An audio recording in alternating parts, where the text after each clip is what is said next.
Hello नमस्कार दोस्तों, मेरा नाम है कपिल और स्वागत है आप सभी का फॉर आपकी सक्सेस में।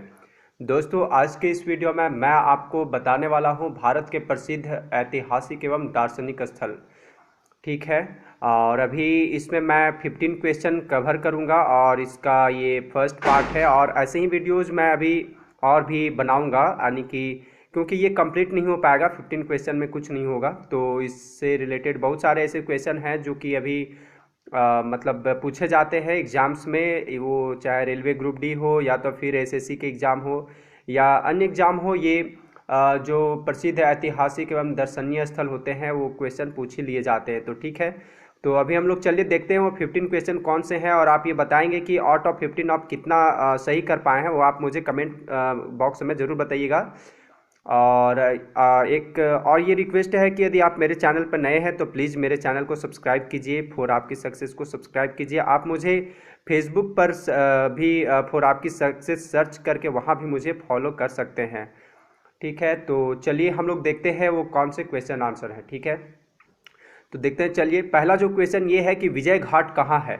नई दिल्ली में है, पटना में है, मुंबई में है, लखनऊ में है। तो विजय घाट जो है वो नई दिल्ली में है। यह भारत के पूर्व प्रधानमंत्री श्री लाल बहादुर शास्त्री जी का स्मारक है, या तो फिर आप इसे बोलेंगे कि समाधि स्थल है। ठीक है, विजय घाट। नेक्स्ट क्वेश्चन देखते हैं। नेक्स्ट क्वेश्चन ये है कि बीबी का मकबरा कहाँ स्थित है। पुणे में, हैदराबाद में, औरंगाबाद में, आगरा में। तो फ्रेंड्स, बहुत बार रिपीटेड क्वेश्चन है ये। तो जो बीबी का मकबरा है वो कहाँ है, पुणे, हैदराबाद, औरंगाबाद, आगरा में। तो ये है औरंगाबाद में, और यह महाराष्ट्र के औरंगाबाद में है। ठीक है, और मैं बता दूं इससे रिलेटेड थोड़ी सी बातें कि इस मकबरे का जो निर्माण औरंगजेब का पुत्र आजम शाह ने सन 1678 में अपनी माँ दिलरास बानो बेगम, जिन्हें मरने के बाद राबिया उद दौरानी के नाम से जाना जाता है, की याद में बनवाया था। ठीक है, तो इसका जो निर्माण हुआ था वो कब हुआ था, 1678 में हुआ था। और ये कौन करवाया था, तो करवाया था आजम शाह, औरंगजेब के पुत्र आजम शाह। और किसके याद में, तो दिलरास बानो बेगम के याद में। तो कभी कभी क्वेश्चन ये भी पूछ लिया जाता है कि रबिया उद दौरानी का मकबरा कहाँ है। ठीक है, तो वो कहाँ पे है, औरंगाबाद में। अगला क्वेश्चन देखते हैं। अगला क्वेश्चन ये है कि अजंता की गुफा कहाँ स्थित है। नासिक में, पुणे में, औरंगाबाद में, इनमें से कोई नहीं।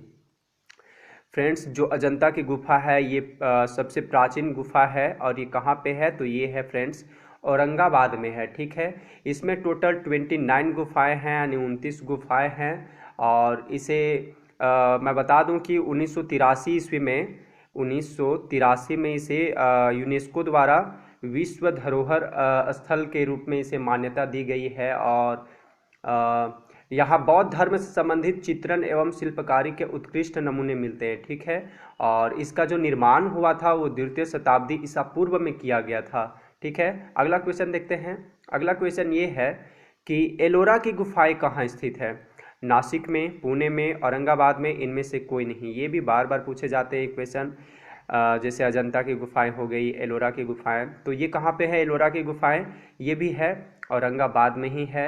और इसका जो मतलब ये 5वीं से 7वीं सदी के मध्य में इसे राष्ट्रकूटों द्वारा बनवाया गया था। ठीक है, तो आप इसे याद करेंगे, याद रखेंगे कि किसके द्वारा बनवाया गया था, तो ये राष्ट्रकूटों द्वारा बनवाया गया था। और इसमें जो टोटल 34 गुफाएं हैं, जिसमें 1 से 12 तक बौद्धों तथा 13 से 29 तक हिंदुओं और 30 से 34 तक जैनों की गुफाएं हैं। ठीक है, मैं एक बार फिर से रिपीट कर देता हूँ। 1 से 12 तक बौद्धों तथा 13 से 29 तक हिंदुओं और 30 से 34 तक जैनों की गुफाएं हैं। और इसका जो निर्माण करवाया गया था वो राष्ट्रकूटों के द्वारा करवाया गया था। और ये कहाँ पे है, तो औरंगाबाद में है, महाराष्ट्र में है। ठीक है, अगला क्वेश्चन देखते हैं हम लोग। रॉक गार्डन कहाँ स्थित है। चंडीगढ़ में, हैदराबाद में, इलाहाबाद में, कोलकाता में। तो फ्रेंड्स, जो रॉक गार्डन है बहुत ही फेमस, मतलब कि ये है एक तरह से। और ये कहाँ पे है, तो ये है फ्रेंड्स चंडीगढ़ में। ठीक है, रॉक गार्डन कहाँ पे है, तो ये चंडीगढ़ में है। और इसका जो निर्माण किया गया था वो नेक चंद के द्वारा किया गया था। फ्रेंड्स, बहुत बार ये क्वेश्चन पूछ लिए जाते हैं। इनका वैसे देहांत हो गया अभी पिछले कुछ सालों में, मतलब कुछ सालों पहले इनका निधन हुआ था। इनका जो नाम था वो नेक चंद था। ठीक है, और इन्होंने ही इसका निर्माण किया था रॉक गार्डन का। ठीक है, नेक चंद, आप ये इसे याद रखिएगा। अगला क्वेश्चन देखते हैं। अगला ये है कि बड़ा इमाम बाड़ा कहाँ स्थित है? पटना में, लखनऊ में, आगरा में, इलाहाबाद में। तो सबसे पहले मैं तो ये बता दूं कि इमाम बाड़ा होता क्या है। तो फ्रेंड्स, इमाम बाड़ा वैसे ये होता है पवित्र स्थान या भवन। मतलब सिंपल शब्दों में अगर इसे इसका अर्थ हम लोग समझे तो इसका मतलब होता है पवित्र स्थान या भवन, जैसे मस्जिद हो गया है ना, ये होता है। तो जो इसे मतलब कि विशेष रूप से हजरत अली जो थे, हजरत अली तो जो मतलब हजरत मोहम्मद के दामाद, ठीक है, हजरत अली तथा उनके बेटों हसन और हुसैन के स्मारक के रूप में इसे बनाया जाता है। ठीक है, इमामबाड़ा। तो ये कहाँ पे है? पटना में है, लखनऊ में है, आगराबाद में, इलाहाबाद में। तो जो बड़ा इमामबाड़ा है वो है लखनऊ में। ठीक है, और इसे जो बनवाया था वो बनवाया था आसफुद्दौला ने। ठीक है, कब बनवाया था? तो इसे बनवाया था 1784 ईस्वी में। ठीक है, 1784 ईस्वी में इसे नवाब आसफुद्दौला ने बनवाया था। नेक्स्ट क्वेश्चन देखते हैं। नेक्स्ट क्वेश्चन ये है कि वृंदावन गार्डन कहाँ है? मैसूर में, बेंगलुरु में, चेन्नई में, पांडिचेरी में। तो वृंदावन गार्डन जो है वो है हमारा मैसूर में। ठीक है, अगला क्वेश्चन देखते हैं हम लोग। अगला क्वेश्चन ये है कि निशात बाग स्थित है कहाँ है? कश्मीर में है, शिमला में है, जयपुर में है, देहरादून में है। तो फ्रेंड्स, ये भी क्वेश्चन बार बार पूछ लिए जाते हैं, निशात बाग कहाँ है? तो ये है कश्मीर में। ठीक है, और इसका जो निर्माण हुआ था, करवाया गया था, वो नूरजहां के भाई, ठीक है, नूरजहां के भाई आसफ खान ने करवाया था। तो आप इसे याद रखेंगे कि आसफ खान द्वारा निशात बाग कहाँ बनवाया गया था, कहाँ किया गया था? तो कश्मीर में किया गया था। अगला क्वेश्चन देखते हैं। अकबर का मकबरा कहाँ स्थित है? आगरा में, पेशावर में, दिल्ली में, सिकंदरा में। सॉरी, यहाँ पे सिकंदरा है ये। ठीक है, सिकंदरा में। तो बहुत बार लोग कंफ्यूज कर जाते हैं कि आगरा में है, वैसा नहीं है। अकबर का जो मकबरा है वो है सिकंदरा में। ठीक है, आप इसे याद रखेंगे कि अकबर का मकबरा सिकंदरा में है। अगला क्वेश्चन देखते हैं कि प्रख्यात सांस्कृतिक केंद्र भारत भवन स्थित है। फ्रेंड्स, ये भी क्वेश्चन बार बार पूछे जाते हैं, भारत भवन कहाँ पे है? ठीक है, गांधीनगर में है, उदयपुर में है, भोपाल में है, हैदराबाद में है।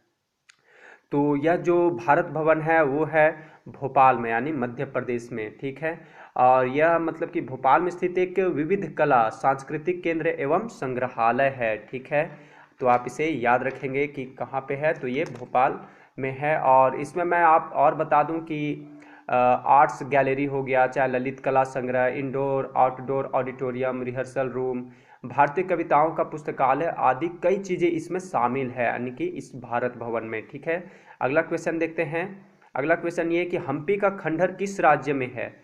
मध्य प्रदेश में है, महाराष्ट्र में है, तमिलनाडु में है, कर्नाटक में है।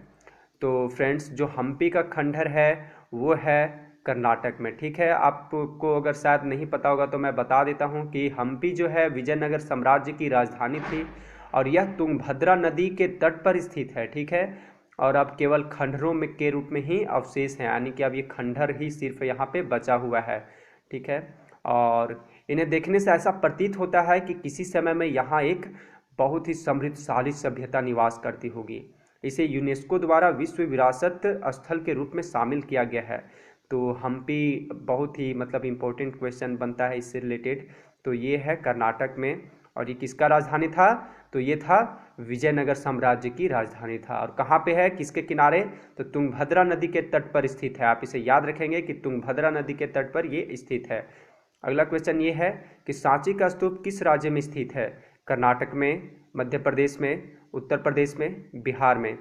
तो सांची का स्तूप भी बहुत ही इंपॉर्टेंट क्वेश्चन है। ये कहाँ पे है? तो सांची का जो स्तूप है वो है मध्य प्रदेश में है। ठीक है, और मैं बता दूं कि यह एक बौद्ध स्मारक है जो कि भारत के मध्य प्रदेश राज्य के सांची नामक गांव में स्थित है। मैं भी आपको बताया कि ये कहाँ पे है, मध्य प्रदेश में है और सांची नामक गांव में स्थित है, यानी कि रायसेन जिला है मध्य प्रदेश में, वहीं पे है ये सांची का स्तूप। और सांची के जो मुख्य स्तूप का निर्माण का श्रेय जो जाता है वो जाता है सम्राट अशोक को। ठीक है, और ऐसा माना जाता है कि उनके काल में ही इस स्तूप का निर्माण करवाया गया था। तो सांची का स्तूप मध्य प्रदेश में है और इसका निर्माण जो करवाया गया था वो सम्राट अशोक के द्वारा करवाया गया था। अगला क्वेश्चन देखते हैं।